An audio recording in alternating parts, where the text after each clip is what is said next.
2018 who was chosen by the graduating class to address them today.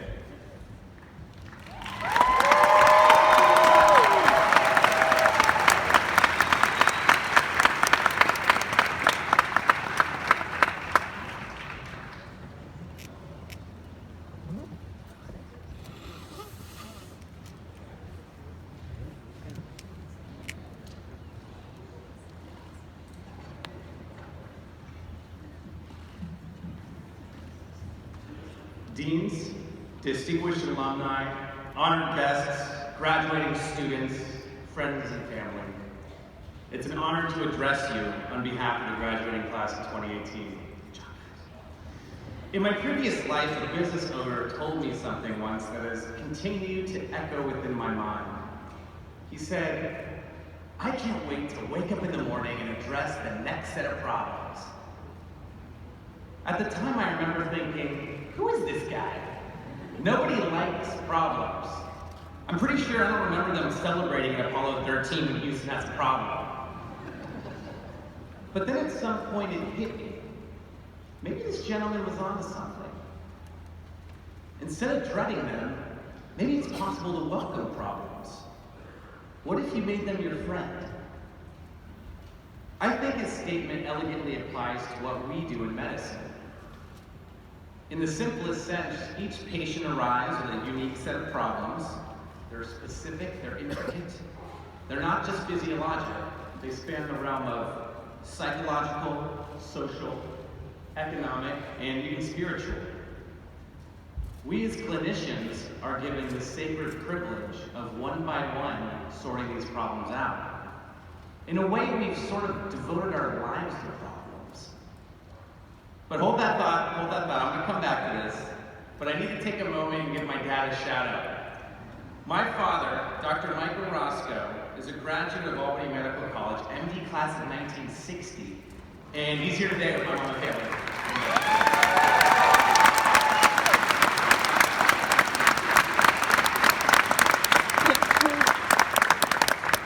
Pops had a fulfilling career in orthopedic surgery, and now he's enjoying that lovely thing we call retirement. Good job, Dad. By the way, if you couldn't tell from him graduating back in 1960, I'm that late in life surprise.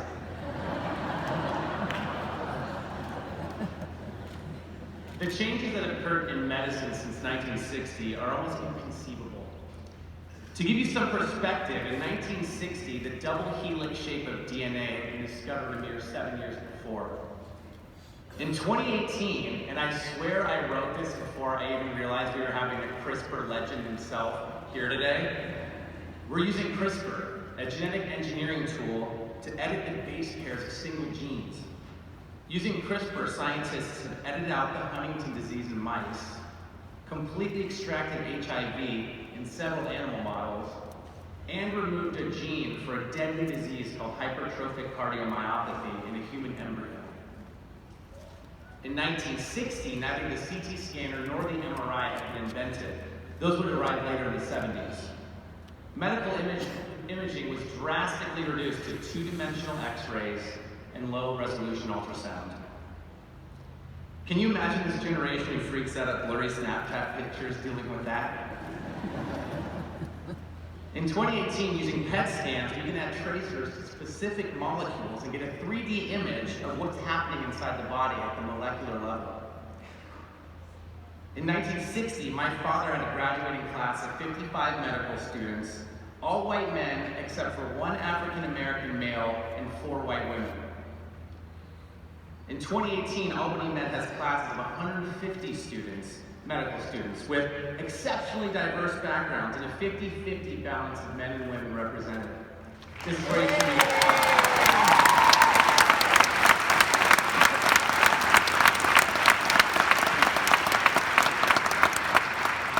So Dad, I hope I gave you a little hope for the future and didn't just make you feel old. When you think about all of these advances, they have something in common. They were all born from a problem. It's almost as if every problem inherently possesses a reward, the reward of solving it. Through the muck lies the prize, but the prize only exists because of that very muck. through observation, investigation, and imagination of something better, that reward is hard-won. This isn't just like scientific discovery, this applies to our everyday experience as clinicians. Why aren't the diuretics working? What antibiotic should we add to this refractory pneumonia? Why is the patient before 12 in such a bad mood? As the next generation of scientists and clinicians, we are tasked with moving that proverbial needle ever forward. To solve the problems that face us presently and hope that by solving them, we are fortunate enough to be greeted by, you got it, the next set of problems. So as we all begin our careers, and more importantly, in the lives we lead, I encourage us to perhaps look at problems a little bit differently, because they are as inevitable as they are constant. And I urge you to consider this notion. Maybe instead of just accepting problems, to look forward to them, to befriend them, and most importantly, to use your imagination to attain that sweet, sweet reward of discovering the solution. Go 2018.